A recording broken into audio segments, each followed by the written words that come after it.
오늘은 무엇을 믿습니까? 하는 제목으로 하나님의 말씀을 나누게 되는데 요즘은 많은 정보들이 넘쳐나고 많은 소식이 우리에게 알려지는 그런 시대입니다. 예전에는 TV나 라디오에 제한된 그 소식통이 제한되어 있어서 우리에게 들려지는 소식이 제한되거나 늦게 왔죠. 그런데 요즘은 각자가 들고 다니는 휴대폰들과 또 인터넷이 발달하면서 많은 정보들이 신속하게 우리에게 다가오게 됩니다. 그런 많은 정보와 내용들 속에는 진짜 뉴스가 있고 가짜 뉴스가 있습니다. 그래서 이 세상에 우리가 많은 정보들을 접할 때 이게 진짜 누가 믿을 만한 사람이 했는가, 과연 그런가 하고 걸러서 생각해 보는 것이 요즘은 많이 필요합니다. 왜냐하면 가짜 뉴스들이 진짜인 것처럼 그럴듯한 문장과 논리를 갖추어서 우리에게 다가오기 때문입니다. 그런 시대에 사는 우리가 과연 무엇을 믿어야 하는가 하는 것을 오늘 생각하고 같이 나누어 보기를 바랍니다. 오늘 본문 누가복음 1장 1절에서 4절까지의 시작은 우리 중에 이루어진 사실에 대하여 라고 기록하고 있습니다. 누가복음을 기록한 저자는 누구이냐면 누가입니다. 이 누가복음을 기록한 누가는 사도행전이라는 성경을 또 기록하고 있는데 사도행전과 누가복음은 같은 저자가 같은 사람에게 썼습니다. 이 본문에 있는 대로 누가복음을 저자인 누가는 데오빌로라고 하는 각하에게 이 편지를 썼고, 두 번째 편지로 사도행전을 동일한 사람에게 편지를 기록하고 있습니다. 일반적인 상식으로 이 누가복음은 그 당시에 누가는 의사였다고 알려져 있습니다. 성경에도 골로새서에 보면 사도 바울의 훌륭한 동력자였던 이 누가는 사랑받는 의사였다라고 기록하고 있는 것 같이 의사였습니다. 의사였기 때문에 특별히 누가복음에는 예수님이 사람을 고쳐준 이야기를 많이 기록하고 있습니다. 그래서 의사였던 이 누가가 보는 관점의 이 예수님은 좀 더 인간으로 오셨던 그 예수님이 얼마나 사람들을 이해하고 그 사람들을 사랑하셨는가를 아주 인간적인 인간미 넘치는 글로 기록하고 있습니다. 그런데 그것을 가짜로 적은 것이 아니고 1장 1절에 언급한 대로 우리 중에 이루어진 사실에 대하여 기록하고 있다는 겁니다. 먼저 이것을 기록한 것이 자기가 임의대로 생각해서 자기의 생각을 적은 것이 아니고 내가 보고 느끼고 체험한 사실에 대해서 이것을 기록하고 있다 하는 것입니다. 그것의 목격자였던 누가가 기록하고 있고, 두 번째로 2절에 보면 그것을 본 사람들이 나뿐만 아니라 다른 많은 목격자들이 있다. 그 사람들 통해서 들은 사실을 내가 또 기록하고 있다 하는 것입니다. 나뿐만 아니라 이 일을 알고 있는, 이 사실을 알고 있는 사람, 많은 사람들이 이 일에 대해서 이렇게 말하고 있다. 그것을 내가 여기에 적습니다 하고 지금 기록하고 있습니다.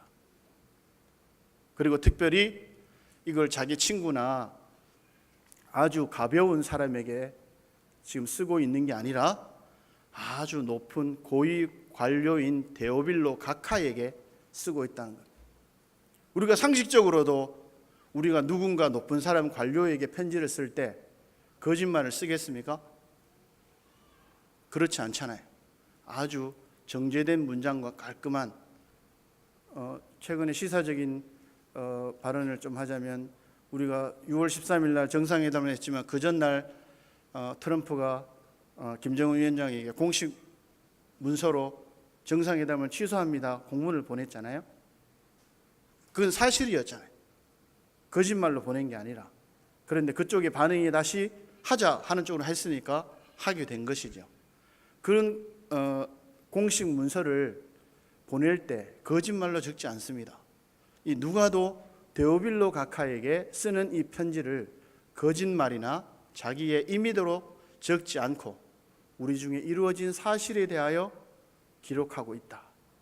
공식적으로 기록하고 있다 하는 것이기 때문에 매우 진정성을 믿을 수 있습니다. 마치 국회나 법원에 가면, 우리는 법원에 갈 일은 잘 없으니까 잘 모르실 텐데, 국회에 이렇게 뉴스에 보면 중간에 의장석 밑에 포 꺼진 자리에 속기사들의 자리가 있습니다. 그 사람들은 이제 의회, 지금 국회에서 하는 모든 발언과 의사 진행들을 다 타이핑하거나 그 속기록에 적는, 그래서 기록을 남기는 역할을 합니다. 그 사람들이 거기에 이루어진 사실을 기록하겠습니까? 거기에서 일어난 자기네 느낌을 적어야 되겠습니까? 마치 그것처럼 이 누가는 자기가 보고 지금 이루어지고 있는 사실에 대하여 이것을 기록하고 있다 하고 있는 것입니다. 그래서 이 누가복음을 비롯한 이 성경은 매우 사실을 기록한 사실 기록의 책입니다. 그래서 이 성경은 사실이다 하는 것을 생각해 볼 수 있습니다. 그래서 다른 성경에 보면 이 모든 성경은 하나님의 감동으로, 하나님의 영감으로 지어졌다 라고 증언되어져 있는데, 누가복음뿐만 아니라 모든 성경은 누구의 말이냐? 하나님이 말씀하셔서 기록하셨다. 하나님이 말씀해 주셔서 속기사인 사람이 적었다. 이런 표현입니다. 하나님이 이 누가복음은 누가라는 속기사를 통해서 우리 중에 이루어진 사실을 말씀하셨고, 그것을 누가가 타이핑했다. 이렇게 생각하시면 됩니다. 그래서 그 누가가 우리 중에 이루어진 사실에 대하여 쭉 이제 기록하고 있습니다 하고 누가복음 1장에 증언하고 있습니다. 그래서 이 성경은, 누가복음을 대표로 하는 이 66권의 성경 모두는 누구의 말인가가 매우 중요합니다. 우리에게 들려오는 많은 소식을 들려올 때에 이 사람이 정말 믿을만한 사람이 알려주는 건가, 이 사람이 거짓말한 적이 있나 없나를 알 수 있으면 그 사람의 말을 우리가 수용할 수 있고, 이 사람이 누차 거짓말하거나 거짓 정보를 흘렸던 사람이면 쉽게 믿음이 안 갑니다. 그래서 이 누가복음 외에 모든 성경에 대하여 하나님의 성품을 알면, 이 성경을 기록한 하나님의 성품을 알면 이 성경을 믿을 수 있습니다. 특별히 민수기 23장 말씀을 직접 찾아보겠습니다. 민수기는 구약에 있는데 창세기, 출애굽기, 레위기, 다음 민수기, 네 번째 성경이 민수기이고요. 민수기 23장 말씀을 찾아보겠습니다. 구약의 236쪽입니다. 민수기 23장 19절 말씀 같이 한번 읽도록 하겠습니다.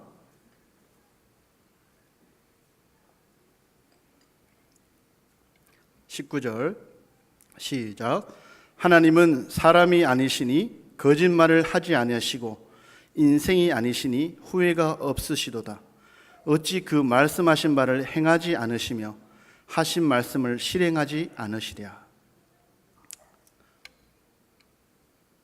사람은 거짓말 합니까 안 합니까? 아무리 착한 사람도 누군가 집에 놀러 가서 저녁 먹기가 조금 껄끄러우면 식사하셨어요? 안 먹었지만 네. 누군가는 그런 걸 선한 거짓말이라고 하지만 거짓말이잖아요. 사람은 실수하거나 거짓말을 할 수 있습니다. 그러나 하나님은 여기에 무엇이라고 되어 있습니까? 하나님의 성품은 어떤 분이라고 되어 있습니까?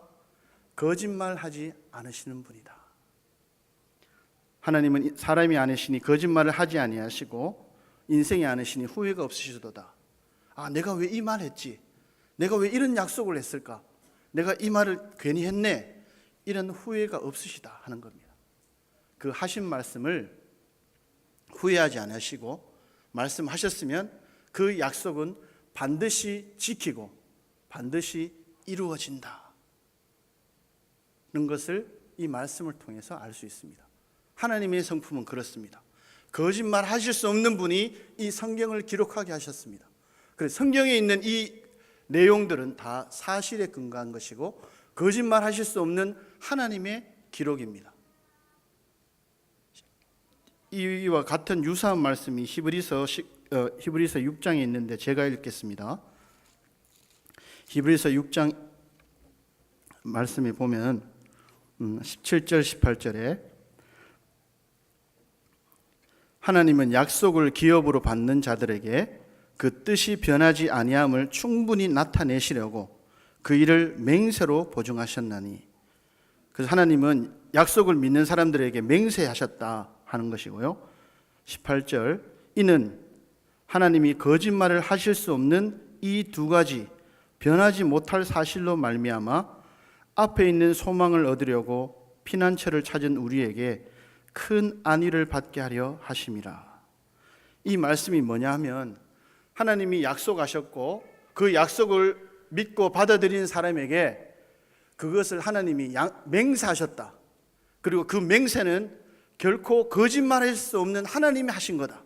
이 두 가지 사실, 이것만 너희들이 알고 믿으면 너희가 믿고 있는 그 믿음은 큰 안심해도 된다.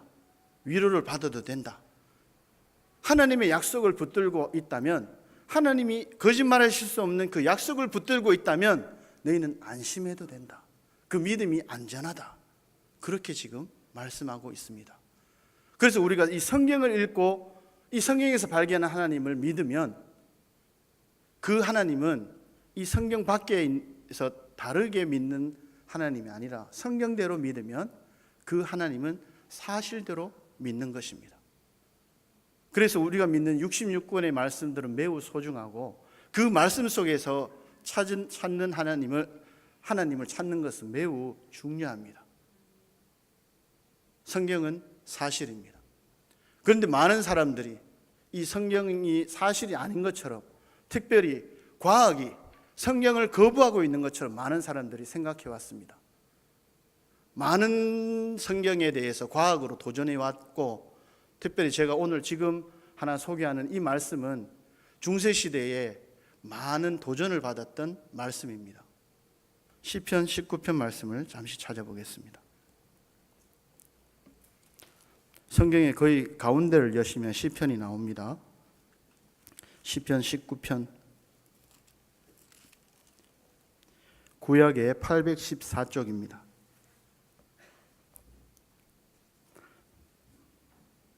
(19편) 5절 6절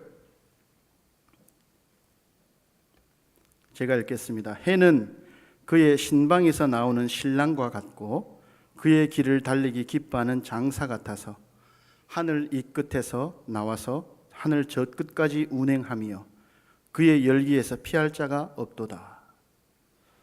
자, 읽으니까 이 말씀이 무엇에 대한 말씀인 것 같으십니까?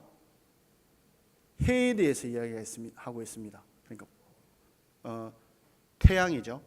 태양에 대해서 이야기하고 있는데 이 태양이 이제 갓 결혼한 그 신랑이 신방에서 나오는 신랑과 같다. 그만큼 밝고 환하다 하는 것을 말하고 그의 길을 달리기 기뻐하는 장사 같다.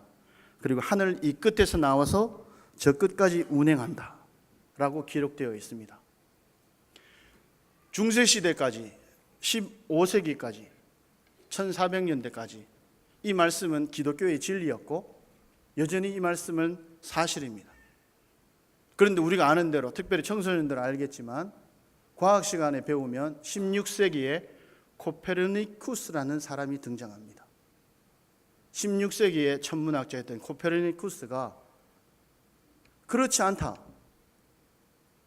해가 움직이는 게 아니고 우리 지구가 움직인다. 이것을 코페르니쿠스의 발상, 코페르니쿠스의 전환이라고 부릅니다.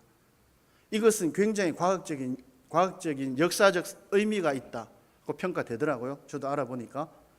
그래서 우리가 기존 전통에서 뭔가를 다르게 생각하고 역발상을 해보자 하는 의미로 코페르니쿠스의 발상이다 하고 칭송해 줍니다. 시편 19편 5절 6절 말씀에는 우리가 눈에도 보이잖아요. 해가 동에서 떠서 서로 가는 게 맞잖아요. 그때까지 우리 모든 사람들은 이 성경을 사실대로 믿었습니다. 이 성경은 해가 움직인다, 이것을 사실대로 믿었습니다.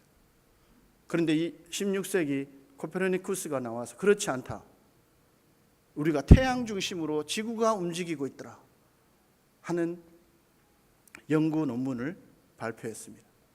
그 이후에 잘 아시는 대로 갈릴레이, 이런 많은 사람들, 그리고 훌륭한 크리스찬이면서 천문학자였던 케플러, 이런 분들이 다 그것이 사실이다, 태양 중심으로 지구가 돌고 있더라, 이 사실 때문에 많은 사람들이 이 성경이 그러면 사실이 아니란 말인가, 태양이 이 끝에서 나와서 저 끝에서 움직인다고 성경은 기록하고 있는데 왜 많은 과학자들은 지구가 움직인다고 말하지?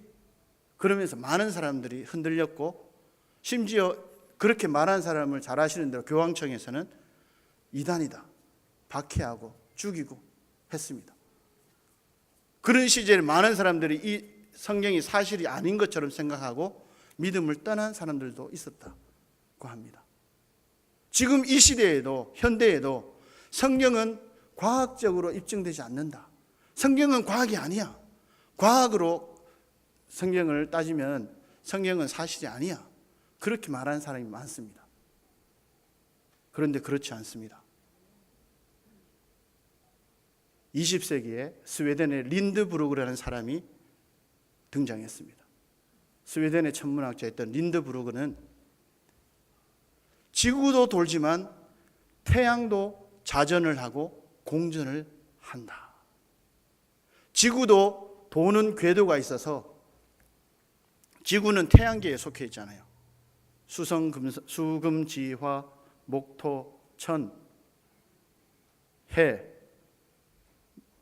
명이 빠졌습니까? 다시 돌아왔나 모르겠는데 그걸 합쳐서 태양계로 가잖아요. 그 태양계가 소속되어 있는 또 더 큰 우주의 영역은 은하계라고 하고요. 그런데 이 지구가 태양을 중심으로 돌 뿐만 아니라 태양은 은하의 중심을 향해서 또 돌고 있더라 하는 것이 밝혀졌습니다. 과학이 성경을 거부하느냐, 과학이 성경을 입증하지 못하느냐, 과학을 토대로 성경을 믿어야 하느냐? 그렇지 않습니다. 우리의 과학의 수준과 발달이 하나님의 창조의 비밀과 수준을 따라가지 못할 뿐이지 과학이 성경을 거부하는 것이 아닙니다. 16세기까지 코페르니쿠스가 말했을 때까지 이 성경은 눈에 보이는 대로만 기록했지 사실이 아니다, 흔들렸습니다. 그러나 20세기 과학이 덜 발달해서 태양마저도 여기 있는 말씀처럼 움직이고 있더라 하는 것입니다. 이 끝에서 저 끝까지 움직이는, 태양이 공전하는데 2억 5천 년이 걸린다고 합니다.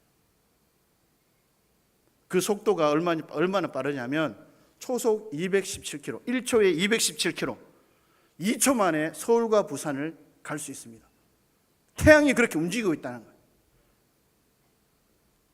이것은 우리 지구도 움직이고 있고 지구도 공전하고 있다는 사실 아시죠? 그것을 부정하는 사람은 어리석은 사람입니다. 그런데 그 지구도 움직일 뿐만 아니라 그 지구가 중심으로 돌고 있는 태양조차도 움직이고 있다. 그것이 도는데 2억 5천 년이 걸린다 하는 겁니다. 이것을 볼텍스라고 하는데 제가 영상을 보여드릴 수 없어서 여러분들이 나중에 볼텍스라는 유튜브를 찾아보십시오. 그러면 마치 왜 동물의 왕국이나 이렇게 초원에 보면 큰 소가 지나가면 그 옆에 막 쇠파리나 파리가 소 옆에 막 날아다니면서 붙었다 떨어졌다 하죠. 그것처럼 태양이 아주 빠른 속도로 은하계 중심으로 돌고 있는 그 주변으로 많은 수성, 금성, 지구, 화성들이 그 태양 주변으로 파리처럼 뱅글뱅글 도는 영상을 확인할 수 있습니다. 그것을 이제 그렇게 영상으로 만들기 위해서 표현해 놓았지만, 성경은 이 시편 19편이 언제 기록되는지 아십니까? 다윗이라는 이스라엘의 왕이 기록했는데, 이 다윗은 목동 출신입니다. 천문학자가 아닙니다. 들판에서 소와 양 키우던 목자 출신으로 왕이 된 사람입니다. 그가 유능한 코페르니쿠스보다 지식적으로 떨어졌을 수 있잖아요. 지금 뛰어난 허블 망원경이 없었음에도 불구하고 다윗은 해가 이쪽 끝에서 저쪽 끝까지 운행한다는 것을 창조주이신 하나님의 감동으로 기록하고 있는 사실이었어요. 과학은 하나님의 창조의 수준과 능력을 따라가지 못합니다. 그러면서 과학이 성경을 입증하고 있다고, 과학은 성경을 부정하고 있다고 말하고 있는데, 그것은 어리석은 거죠. 우리의 과학 수준이 하나님의 창조의 능력을 따라가지 못하고 있을 뿐입니다. 16세기부터 태양도 공전하고 있다는 사실이 밝혀지기까지 근 400년 동안 우리는 태양 중심으로, 태양은 고정되어 있고 지구만 돌고 있다, 이 시편 19편에 있는 말씀이 거짓인 것처럼 흔들려 왔습니다. 그러나 20세기에 들어서 모든 과학적 증거가 3000년 전에 기록된 이 시편 말씀이 사실이다 하는 것을 이제서야 밝혀지고 있다 하는 것입니다. 과학으로 알기 전에 하나님이 이 성경을 기록하셨다는 사실을 믿으시면 모든 성경을 믿을 수 있습니다. 성경은 사실을 기록하고 있습니다. 이 사실을 기록하고 있는 이 성경이 모든 성경을 읽을 때 주목되는 한 사람에 대해서 증거하고 있습니다. 창세기부터 66권의 마지막이 되는 요한계시록까지 일관되게 성경에 딱 한 사람을 증거하고 가르치는 것을 성경을 읽으시면 확인할 수 있습니다. 사실을 기록한 이 성경이 한 분을 가르치고 증언하고 있는데, 특별히 이 한 분이 이 땅에 오시기 전 700년 전에 기록하고 있는 성경을 하나 찾아보겠습니다. 지금 찾은 시편에서 잠깐 오른쪽으로 넘어가시면 이사야가 나옵니다. 이사야 9장 6절입니다.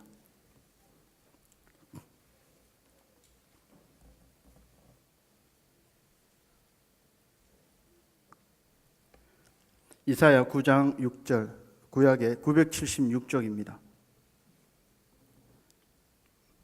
6절 같이 읽겠습니다. 이는 한 아기가 우리에게 낳고 한 아들을 우리에게 주신 바 되었는데, 그의 어깨에는 정사를 메었고 그의 이름은 기묘자라, 모사라, 전능하신 하나님이라, 영존하시는 아버지라, 평강의 왕이라 할 것임이라. 한 아기가 우리에게 태어날 건데, 그 한 아기는 그의 이름은 기묘자, 그리고 모사, 전능하신 하나님, 영존하신 아버지, 평강의 왕이다 라고 그렇게 일컬어질 거다 하고 아기가 태어나기 700년 전에 이것을 기록하고 있습니다. 7절에 보시면 그 정사와 평강의 더함이 무궁하며 또 다윗의 왕자와 그의 나라에 군림하여 그 나라를 굳게 세우고 지금 이후로 영원히 정의와 공의로 그것을 보존하실 것이라. 만군의 여호와의 열심히 이를 이루시리라. 하나님이 한 아기가 태어날 거다 하는 것을 700년 전에 이사야에게 감동을 주셔서 그 사실을 기록했습니다. 그 일이 이루어지기 700년 전에 이것을 적었단 말이에요. 그리고 조금 더 넘어가서 53장입니다. 이사야 53장 2절.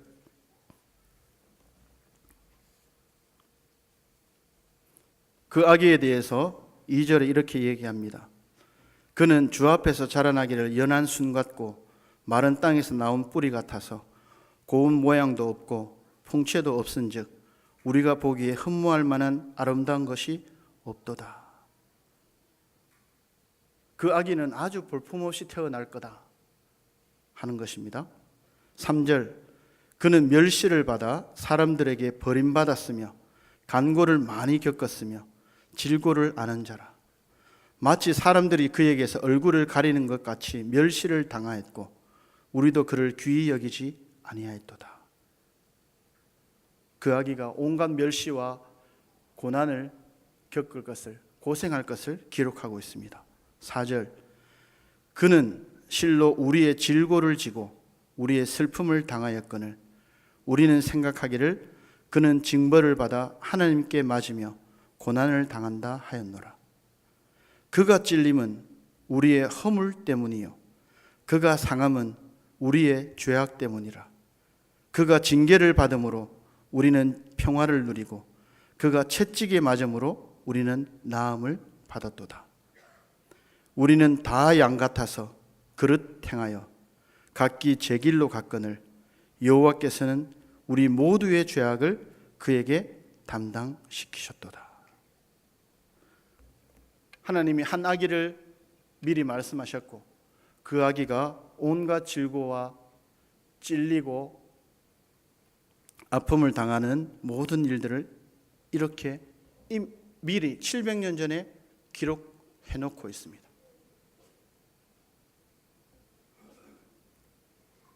우리가 무엇을 믿느냐 하면 사실을 기록한 이 성경을 믿습니다.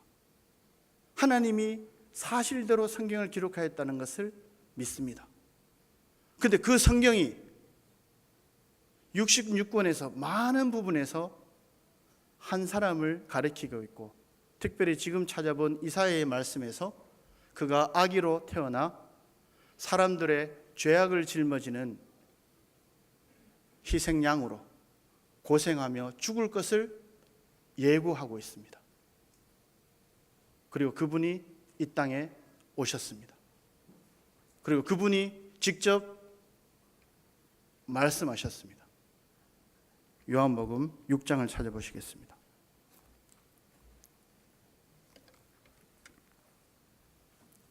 요한복음 5장입니다. 요한복음은 신약에 있습니다. 신약의 151쪽 요한복음 5장 39절입니다. 같이 읽어보겠습니다. 5장 39절 시작. 너희가 성경에서 영생을 얻는 줄 생각하고 성경을 연구하거니와 이 성경이 곧 내게 대하여 증언하는 것이니라. 여러분들이 갖고 계신 성경이 좀 좋은 성경은 빨간색으로 되어 있습니다. 빨간색으로 되어 있나요? 빨간색으로 되어 있는 성경이 있으면 그건 예수님이 직접 살아계실 때 말한 내용을 직접 적었다 하는 뜻으로 빨간색을 기록하고 있습니다. 요한복음 5장 39절 예수님이 직접 살아계실 때 이 말씀을 하셨습니다. 너희가 성경에서 영생을 얻는 줄 생각하고 성경을 연구하거니와 이 성경이 곧 내게 대하여 증언하는 것이니라. 이 아기 예수 그리스도가 이 땅에 오시기 700년 전에 하나님의 열심으로 한 아기가 이 땅에 와서 그가 온 백성의 인류의 죄악을 지은 어린 양으로 이 땅에 올 거다 증언하신 그 하나님이 모든 성경을 통해서 결국 누구를 가리키는가? 그것을 예수님이 아셨습니다. 그래서 이 말씀하신 거예요. 그 성경이 바로 내게 대하여 증언하는 것이다. 나를 가리키는 것이다. 그래서 이 말씀에게로 오면 영생을 얻으러 오는 것이고 내게로 오는 것이면 영생을 얻는 것이다 라고 말씀하시는 거예요. 제가 이어서 읽겠습니다. 40절 그러나 너희가 영생을 얻기 위하여 내게로 오기를 원하지 아니하는도다.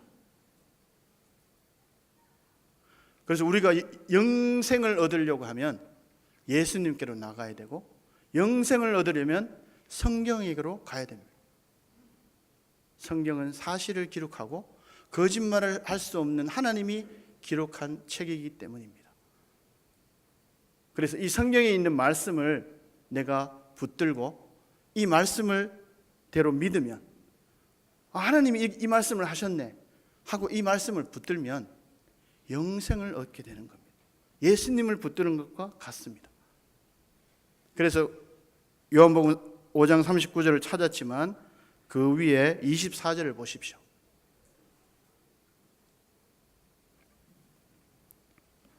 요한복음 5장 24절 같이 읽겠습니다.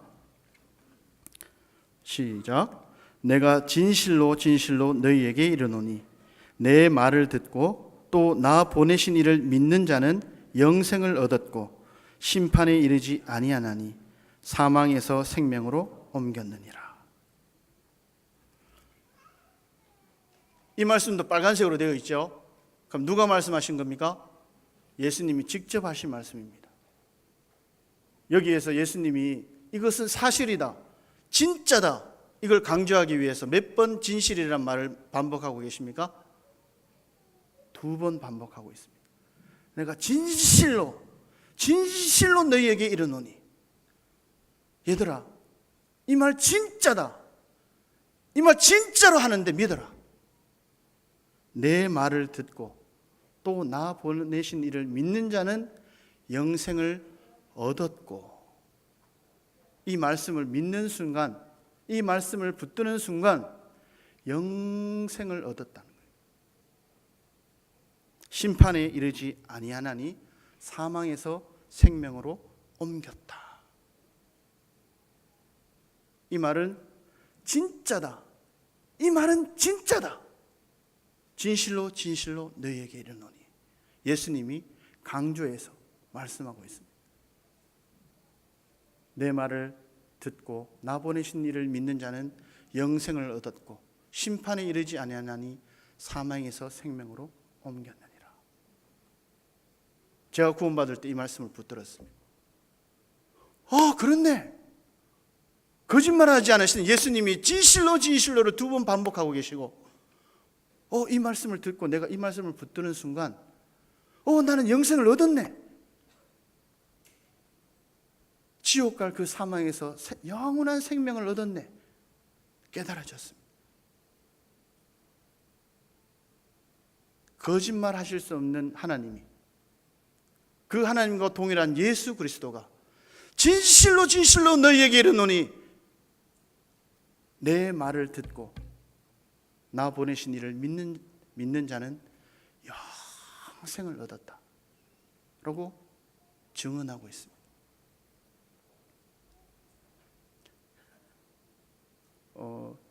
제가 다음 주 되면 이제 제 아들이 이제 그 군대 갔는데 훈련 수료를 합니다. 7주간의 훈련을 끝내고 오는데 수료식에 오라고 그 부대장이 이렇게 편지를 보내줬어요. 거기에 보면 빨간색 딱지로 승차 입장이라고 적혀져 있습니다. 그게 뭔가 딱 봤더니 그걸 차에 붙이면 부대에 들어오실 수가 있습니다 라고 되어 있어요. 그러면 제가 이 승차 입장이라는 걸 붙이고 차에 딱 붙이고 가면 부대에 근무하는 병사가 승차 입장을 보고 통과시켜준다, 약속이 되어 있습니다. 그것이 없으면 못 들어가는 거예요. 승차 입장이라는 그 말에 편지가 왔어요. 그걸 내가 이걸 내 문에 차에 걸어놓으면 들어갈 수 있구나 하고 내 문에 딱 붙이면 입장이 됩니다. 근데 이거 뭐야? 빨간색 이상한데 이게 무슨 의미 있다고 버리면 제가 다음 주에 부대 앞에 가면 통과될까요, 안 될까요? 네, 통과가 안 됩니다. 내 아들이 여기 있어요. 7주간 기다렸단 말이에요. 의미가 없습니다. 승차 입장이라는 약속된 그 문구 표시가 없으면 입장할 수가 없습니다. 사실을 기록하신 하나님이 여러분들이 영생을 얻을 수 있도록 이 말씀을 증언하고 있습니다. 이 말씀을 내 마음에 승차 입장이라는 그 표를 받아들인 것 같이 이 말씀을 붙들고 이 말씀이 사실을 기록한 하나님이 하신 말씀으로 영접하게 될 때에 여러분에게 예수 그리스도와 함께 영원한 생명이 여러분에게 거하시게 되는 겁니다. 그리고 더욱 중요한 것은 성경이 예수 그리스도를 증언할 뿐만 아니라 예수님조차 이 성경대로 사셨다는 거예요. 성경이 거짓말할 수 없는 하나님의 기록인 것일 뿐만 아니라 하나님의 인생조차도 예수 그리스도의 인생, 예수님의 인생 전부가 다 성경을 통해서 성경대로 사셨다 하는 것입니다. 그것을 고린도전서에서 이렇게 요약하고 있는데요. 뒤로 넘기시면 고린도전서 15장입니다.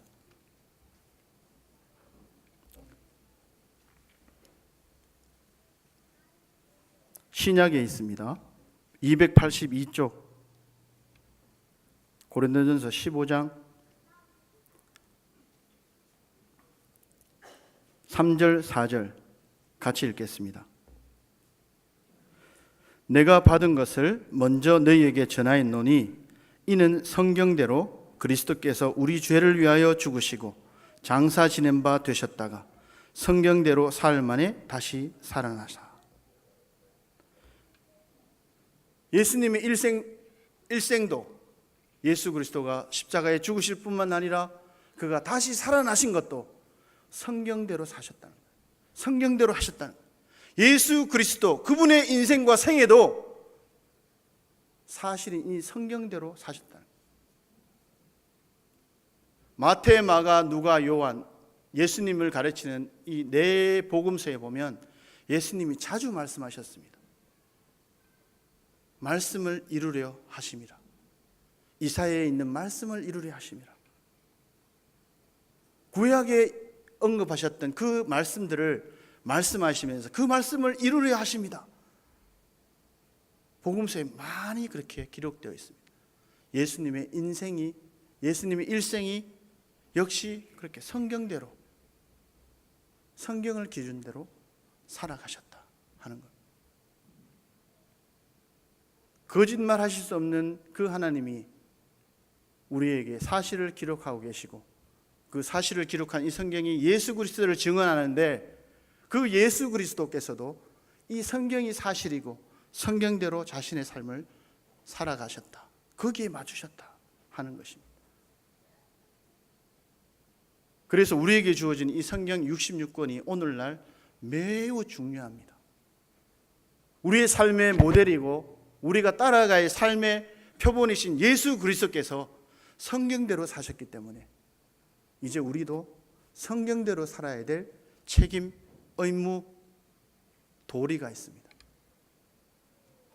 그래서 오늘날 예수님이 우리 성서행복한 교회 그리고 구원받은 성도들에게 요구하시는 삶이 있다면 무엇일까요? 그것은 바로 성경대로 사는 인생이 되어라 하는 것입니다. 하나님의 말씀대로. 그래서 마태복음 4장 4절에 우리가 잘 아는 말씀이 있습니다. 사람이 떡으로만 살 것이 아니요 하나님의 입으로 나오는 모든 말씀으로 살 것이니라. 사람이 무엇으로 살아야 된다고요? 우리가 먹어야 될 것을 하나님 아십니다. 그런 하나님이 떡으로만 살 것이 아니다. 너희들 먹고 살아야 되지. 그래, 먹는 거 정말 중요하대. 먹어야 된다. 그렇지만 그 떡으로만 살지 말아라. 이 땅에 보이는 대로만 살지 말아라. 내가 기록한 이 성경, 이 말씀대로 이것도 중요하게 여기면서 좀 살아다오. 떡으로만 살 것이 아니요 오직 하나님의 입으로 나오는 모든 말씀으로 살 것이니라. 예수님도 그 인생을 사셨고 그런 모델의 삶을 사셨습니다. 오늘날 우리에게 그 예수 그리스도의 삶이 표본이어서 우리도 성경대로 사는 것입니다. 성경대로 살려면 이 말씀을 가까이 해야 되겠죠. 요한복음 6장 말씀을 찾아보겠습니다.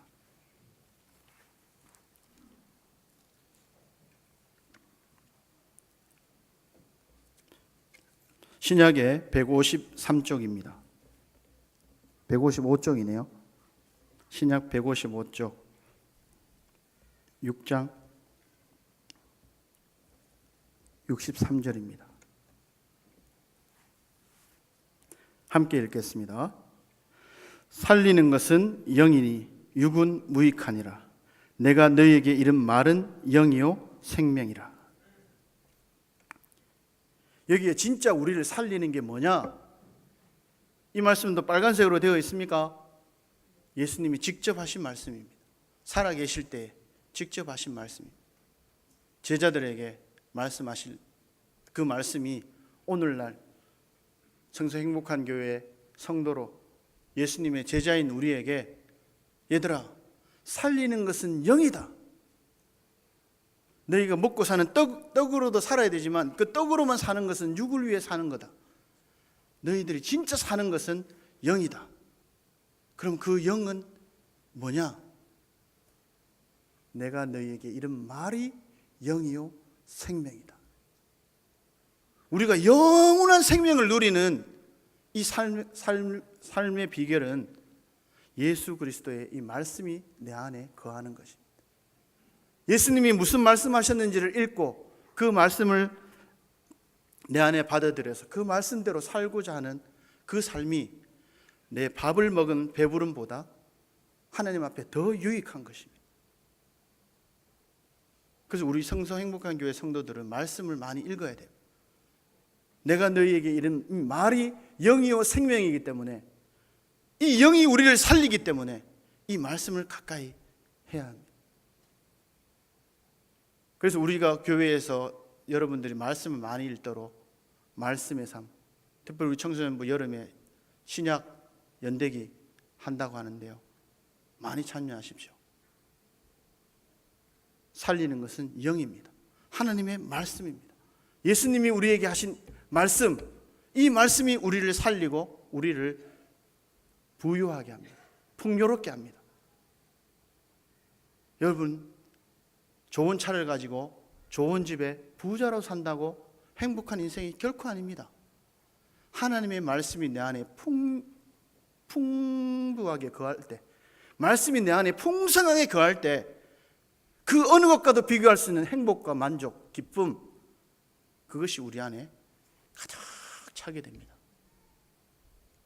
지금 찾은 요한복음 6장 이 살리는 것은 영이니 전후 배경을 보면 예수님이 무엇을 말씀하고 있냐면 성찬에 대해서 이야기하고 있습니다. 거기 보시면 55절입니다. 요즘 제가 가까이 있는 글이 안 보여서 지금 이 55절 맞죠? 네. 요한복음 6장 55절입니다. 6장 55절 같이 한번 읽겠습니다. 내 살은 참된 양식이요 내 피는 참된 음료로다. 56절 내 살을 먹고 내 피를 마시는 자는 내 안에 거하고 나도 그의 안에 거하나니 하면서 살리는 것은 영이니 하는 이 말씀 전에 제자들하고 성찬에 대해서 이야기하고 있습니다. 그래서 고난을 통해서 자신의 살을 찢으실 것과 그 십자가를 통해서 자신이 피 흘려 고난당하실 것을 제자들에게 미리 말씀하시는데, 내가 이 사실을 통해서 나를 믿어야 될 것을 말씀하고 있습니다. 그리고 그 12명의 제자들 중에 한 사람이 배반할 것을 아시고 하나님이 내게로 오게 하지 않으시면 아무도 내게 올 수 없다 라고 말씀하시면서 지금 살리는 것은 영이니 육은 무익하다 하는 교훈을 하고 있습니다. 그래서 우리가 하나님의 말씀을 읽고 특별히 우리 교회에서 이 성찬을 매주마다 행하고 있는데 이것이 얼마나 소중한지를 생각할 수 있습니다. 다른 어떤 신비로운 체험이나 어떤 다른 데 무언가가 있는 게 아닙니다. 내 살은 참된 양식이고 내 피는 참된 음료라고 하셨던 이 예수님을 매주마다 이 떡과 잔을 통해서 기념하고 그분이 나를 위해서 어떤 고난을 겪으셨고 어떤 은혜와 사랑을 베푸셨는지를 알고 그분이 장차 이 땅에 어떻게 오실 건지를 기념하는 그 예수 그리스도를 주목하는 것 그 이상으로 다른 무언가 어딘가에 체험이 있거나 다른 어떤 높은 수준의 무언가가 있다는 것이 아니라는 겁니다. 왜 다른 곳에 가서 혹해서 거기에서 무슨 체험이 있는가? 거기 어디 무슨 다른 수준의 무언가 있는가를 기웃거리실 필요가 없습니다. 우리가 가장 감동적이고 가장 귀한 체험이 있다면 참된 양식이고 참된 음료이신 이 예수 그리스도가 매주마다 우리 앞에 놓여있는 이 떡과 잔을 통해서 하나님이 나 같은 죄인을 어떻게 사랑하셨는가, 매주마다 그 은혜 앞에 그 사랑을 체험하고 하나님이 어떤 사랑으로 우리를 사랑하셨는지를 매주마다 떡과 잔으로 기념하게 되는 것, 그 이상으로 무슨 체험이 필요합니까?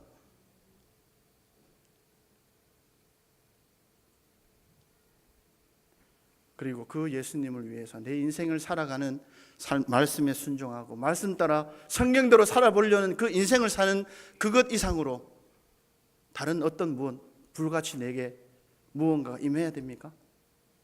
무언가 이상한 말로 방언을 해야 됩니까? 어딘가에 무언가 갑자기 나에게 오지 않을 특별한 새가 나에게 음식을 갖다 주고 아무도 모르는 사람이 나에게 갑자기 돈을 갖다 주고 그런 체험을 바라시는 겁니까? 하나님 그렇게 하실 수 있는 분이시지만 대부분은 그렇게 하지 않습니다. 어디서 여러분과 하나님이 만나기를 원하시는지 아십니까? 이 예수 그리스도가 하신 말씀이 기록된 이 성경 안에서 이 말씀을 읽으면서 여러분과 만나기를 원하십니다.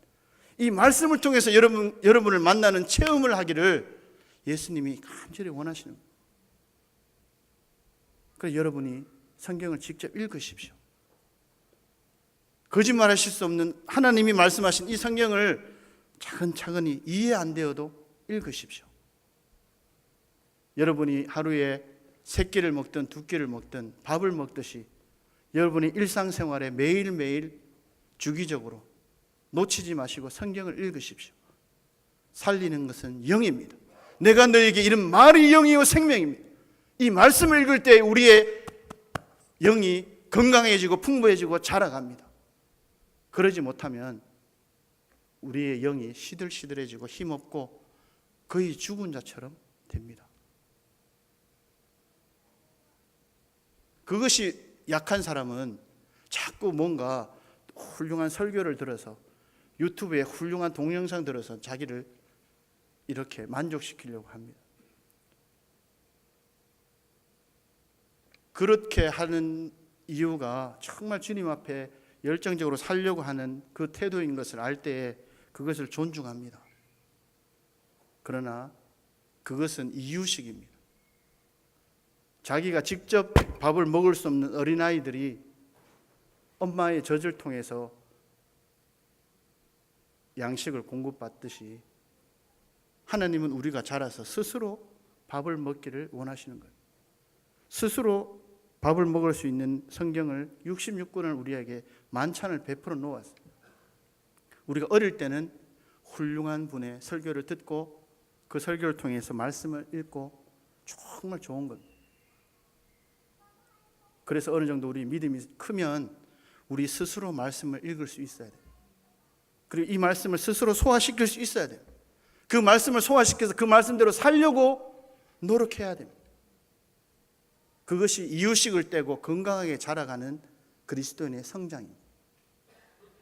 그렇지 않고 내가 말씀을 대하는 것보다 여전히 말씀을 유튜브로 듣고 다른 사람의 설교로만 듣는 것으로만 만족한다면 여러분은 아직 젖을 먹는 어린아이인 것 같습니다. 살리는 것은 영입니다. 내가 너에게 이른 말이 영이요 생명입니다. 그 말씀을 이 성경에 기록해 두셨습니다. 그 말씀을 우리가 읽어야 돼요. 디모데후서 3장 말씀을 보겠습니다. 신약에 있습니다.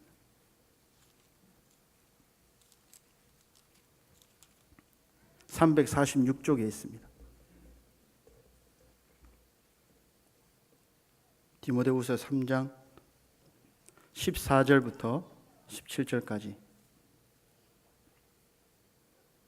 제가 읽겠습니다. 14절. 그러나 너는 배우고 확신한 일에 거하라. 너는 네가 누구에게서 배운 것을 알며 또 어려서부터 성경을 알았나니 성경은 능히 너로 하여금 그리스도 예수 안에 있는 믿음으로 말미암아 구원에 이르는 지혜가 있게 하느니라. 디모데에게 사도 바울이 아버지와 같은 영적인 아버지였는데 디모데에게 너는 배우고 확신한 일에 거하라. 이 배우고 확신한 일에 거하라, 이게 결국 뭐냐? 성경을 배우고 성경을 통해서 확신한 것에 거하라, 이 뜻입니다. 지금 흐르는 문맥상에 성경을 가까이 해라, 성경을 배우고 성경을 읽어라, 그 뜻입니다. 왜냐하면 15절에 성경에 기능이 나오죠. 너로 하여금, 읽는 사람으로 하여금 그리스도 예수 안에 있는 믿음으로 말미암아 구원에 이르는 지혜가 있게 한다. 실제로 사망에서 생명으로 옮기는 천국 가는 구원도 되고요, 주님이 언젠가 이 땅에 오셔서 우리에게 완전한 구원을 받게 될 그날까지 우리가 거룩함에 이르도록 하는 구원을 의미하는 구원도 됩니다. 그런 도구로 이 성경이 우리에게 주어져 있다 하는 것입니다. 그래서 16절, 17절 같이 읽겠습니다. 모든 성경은 하나님의 감동으로 된 것으로 교훈과 책망과 바르게 함과 의로 교육하기에 유익하니 이는 하나님의 사람으로 온전하게 하며 모든 선한 일을 행할 능력을 갖추게 하려 함이라. 이 성경이 거짓말할 수 없는 하나님의 감동으로 기록되어진 사실의 책입니다. 이 책이 여러분을 교훈도 주고요, 여러분을 책망하기도 하고요, 바로잡아 주기도 하고요, 무엇이 의인지 가르쳐 주기도 합니다. 더 나아가 저는 아무것도 할 수 없어요, 저에게는 아무 선도 없습니다, 선을 행할 능력이 없습니다 하는 그 사람에게 이 성경이 말합니다. 이 성경을 가까이 하고 성경을 읽을 때에 모든 선한 일을 행할 능력을 갖추게 하려 합니다. 우리가 하나님 없이, 성경 없이 정말 하나님 앞에 선하게 살 수 있는 능력은 없습니다. 그러나 성경을 가까이 하고 이 말씀이 내 안에 들어오게 되면 교훈과 바르게 함과 의로 교육하게 하는 이 성경의 힘이 내 안에서 선을 행할 수 있는 능력을 허락해 주십니다. 그래서 말씀을 가까이 해야 됩니다. 말씀을 읽는 사람과 읽지 않는 사람은 주일날 예배에 나와보면 압니다. 걸어다니는 사람, 그 사람의 걸음걸이만 봐도 알 수 있습니다. 특별히 성경을 가까이 하는 사람들은 그런 걸 보입니다. 좀 신비한 걸 제가 말씀드린 게 결코 아니고요, 점쟁이인가, 성경을 읽으면 점쟁이가 되나 이렇게 생각하시는데 그렇지 않고, 왜냐하면 살리는 것은 영이기 때문에 그 말씀, 살리는 영의 말씀이 내 안에 들어와 있으면 건강한 사람은 살빛이 피부도 윤이 나잖아요. 그렇지 않나요? 그러나 밥 먹지 않고 굶고 병들고 시름 앓는 사람은 이 사람이 환자인지 안 한지 의사가 아니어도 알잖아요. 영적인 것도 마찬가지입니다. 살리는 것은 영입니다. 주님이 우리에게 하신 기록한 이 성경이 우리의 영이요 생명입니다. 이것을 가까이 하면 그 사람이 빛이 납니다. 밥 많이 먹어서 배부른 사람처럼 말씀을 많이 먹으면 그 사람의 부유함이 느껴집니다. 그 사람의 말에 나타납니다. 그 사람의 행동에 나타납니다. 사실을 기록하신 하나님이 예수 그리스도를 증거하셔서 우리로 하여금 믿게 하셨고, 그 예수님조차 성경대로 사셨는데 우리도 그 예수님처럼 성경대로 살아가는 겁니다.